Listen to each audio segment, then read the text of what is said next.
simple dan hemat, cukup diberi pakan millet.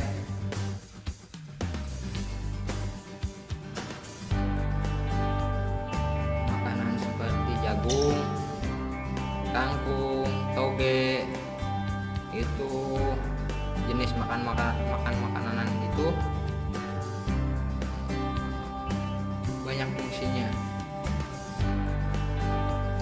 Saya ini lagi proses penjodohan, saya beri millet saja.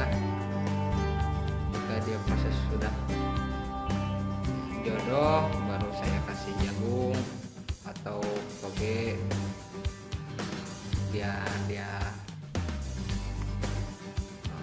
telur ya. Dan ini masih penjodohan, proses penjodohan ya.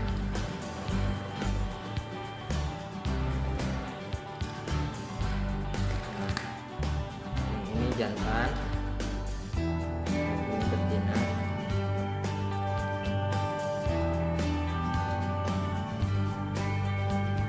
Oke teman-teman pecinta binatang dimanapun Anda berada, semoga video ini bisa bermanfaat dan menjadi wawasan ilmu pengetahuan tentang perawatan hewan, dan juga sekaligus menjadi tontonan hiburan yang mengasihkan.